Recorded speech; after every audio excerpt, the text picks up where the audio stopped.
ये है हमारा घुटना, ये ऊपर की हड्डी, ये नीचे की हड्डी, और ये हमारा टखना जिसको हम पटेला कहते हैं, और ये हमारी मांसपेशियां। 100 साल तक इस घुटने में दर्द नहीं होगा यदि आप फॉलो करेंगे वो 6 स्टेप्स जो मैं आज आपको बताने वाली हूँ। वो 6 स्टेप्स में ये जो हमारा छोटा सा घुटना है, अगर इसमें हम इसके ऊपर इतना बड़ा वजन डालेंगे तो डेफिनेटली इसमें दर्द होगा। तो पहला स्टेप है वजन कम करिए। बैठिए। अब आप कहेंगे कि बहुत छोटी उम्र में भी आजकल बिना पतली लड़कियों को भी लड़कों को भी सबको घुटनों में दर्द हो रहा है। उस घुटने के दर्द का कारण है वो है हमारा खान पान। हमारे खान पान में कुछ चीज़ें ऐसी हैं जो सोजिश पैदा करती हैं। जब वो सोजिश पैदा करती हैं उनकी यहाँ पे डेपोजिशन हो जाती है, वो यहाँ पे जमा हो जाती हैं।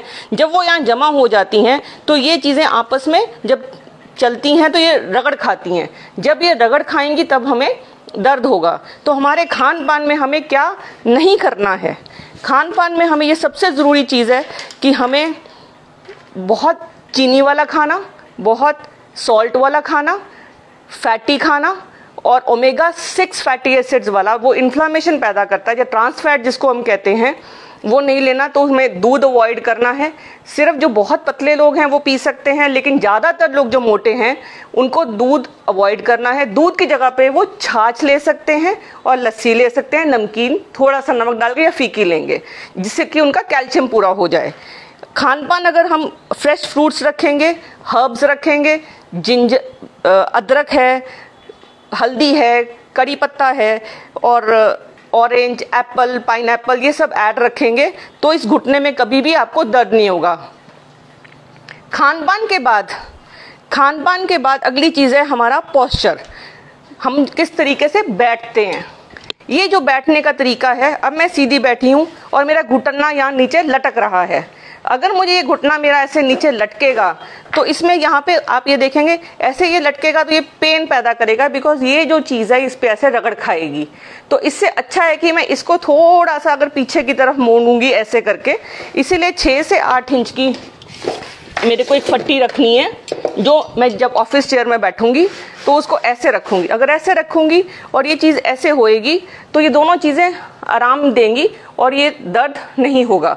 तो ये जो मूवमेंट है यहाँ से लेके यहाँ तक, इसका एंगल, इसकी हाइट और इस जॉइंट की हाइट में एक एंगल होना चाहिए।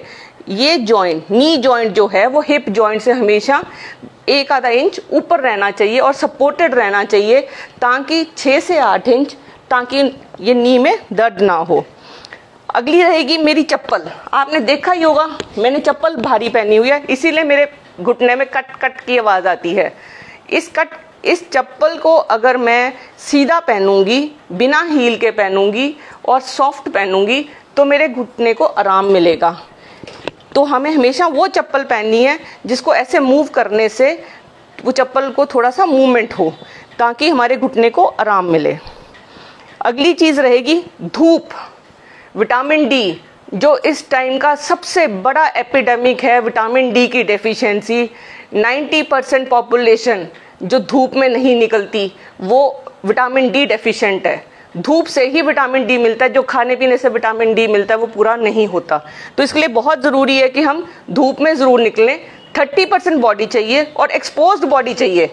कपड़ों के नीचे कभी भी विटामिन डी नहीं बनता, क्योंकि जो स्किन है हमारी वही विटामिन डी बनाती है, वरना विटामिन डी नहीं बनेगा। हम पहले साड़ियाँ पहनते थे, धोतियाँ पहनते थे तो हमें विटामिन डी थोड़ा बहुत मिलता था, लेकिन अब तो हम पूरे पूरे कवर्ड कपड़े पहनते हैं और अंदर रहते हैं तो हमें विटामिन डी नहीं मिलता। ये हुए हमारे 5 स्टेप्स। अब फाइनली जो हमारी चीज़ जो रामबाण है घुटने के दर्द को ठीक करने के लिए, और हमेशा जब हम ऑफिस में बैठे हैं, जब हम कहते हैं हमारे पास समय नहीं है, हमें सिर्फ दिमाग में ये रखना है कि मुझे अपना घुटना ठीक रखना है। तो उसके लिए मैं आपको 4 व्यायाम बताऊंगी, 4 एक्सरसाइजेज, बड़ी सिंपल, इतनी सिंपल कि कोई बच्चा भी कर लेगा। जब वो स्कूल में भी बैठा होगा, अगर उसको लगता है कि मेरे घुटने में दर्द हो रही है तो वो फॉलो करेगा तो उसको ये दर्द ठीक हो जाएगी। पहली एक्सरसाइज रहेगी कि पैर को बड़े प्यार से ऊपर की तरफ लेके जाइए, इसको यहीं पर रोकिए, 1 से लेके 10 तक गिनती करिए और फिर बड़े प्यार से इसको नीचे रहिए। जो सबसे जरूरी बात है कि हमें बड़े प्यार से ये करना है, क्योंकि अगर हम ऐसे ऐसे करेंगे तो इससे तो रगड़े जाएगी, अगर वो रगड़ेंगे तो फिर हमारी दर्द बढ़ जाएगी और सोजिश भी बढ़ जाएगी। ऐसे ही हम दूसरे पैर के साथ, दूसरे घुटने के साथ करेंगे। इससे क्या है कि जो हमारी ये वाली मांसपेशी है वो स्ट्रांग होएगी। जितनी भी मांसपेशियां हैं वो जॉइंट को इस तरीके से खींच के रखती हैं और यहाँ पे जगह बना के रखती हैं। जब ये मांसपेशियां कमज़ोर हो जाती हैं और ढीली पड़ जाती हैं, दोनों चीज़ें आपस में इस तरीके से रगड़ खाती हैं। जब ये रगड़ खाएंगी, जो जॉइंट स्पेस है ये कम हो जाती है, ये एक दूसरे पे रगड़ खाती हैं तो बहुत पेन होती है और तभी नी प्लेसमेंट की बारी आ जाती है। इस मसल की जिम्मेवारी आपकी है। ये हुई पहली एक्सरसाइज। अगली एक्सरसाइज रहेगी, इस पैर को सीधा रखेंगे और केवल ऐसे ऐसे करेंगे। इससे जो पीछे वाले आपके मसल्स हैं, जो पीछे टांग के पीछे हैं, वो हेल्दी रहेंगे आपके। बस आपको ये भी 10 बार करना है यूं यूं करके, और मूवमेंट है आगे पीछे की, खींच के रखना है ऐसे दूसरे घुटने के साथ। फिर आएगी तीसरी एक्सरसाइज, एक फिस्ट मुट्ठी बनाएंगे। हमारे को कोई चीज़ की ज़रूरत नहीं है, सिर्फ हमारे हाथ ही काफ़ी हैं। दोनों घुटनों के बीच में ऐसे रखेंगे और इसको खूब जोर से दबाएंगे। इससे जो हमारा जो बीच वाला मसल है, जो अंदर की तरफ जो मसल्स हैं, जो यहाँ पे जो मसल्स हैं, वो ठीक होएंगे और स्ट्रांग हो जाएंगे। इसके बाद नेक्स्ट एक्सरसाइज रहेगी, ये साइड पे हाथ रखेंगे हम, इसको ऐसे दबाएंगे और हाथ को अंदर की तरफ, घुटने को बाहर की तरफ, इसको ऐसे दबाएंगे। ये एक्सरसाइज 10 की काउंटिंग पे 4 एक्सरसाइजेस 10 की काउंटिंग के लिए दिन में 2 बार करेंगे और हर एक्सरसाइज आपने 10 बार करनी है। ये जो 4 × 10 × 10 है, 2 × 4 × 10 × 10 है और × 2 है, ये जो फॉर्मूला है आपका, ये आपके घुटने को 100 साल तक दर्द नहीं होने देगा। अगर आपको ये इन्फॉर्मेशन अच्छी लगी हो, इसको आप शेयर करिए ताकि ये जो इन्फॉर्मेशन है किसी और को पास करेंगे तो उनको आप घुटनों के दर्द से और घुटना बदलवाने से बचा सकते हैं।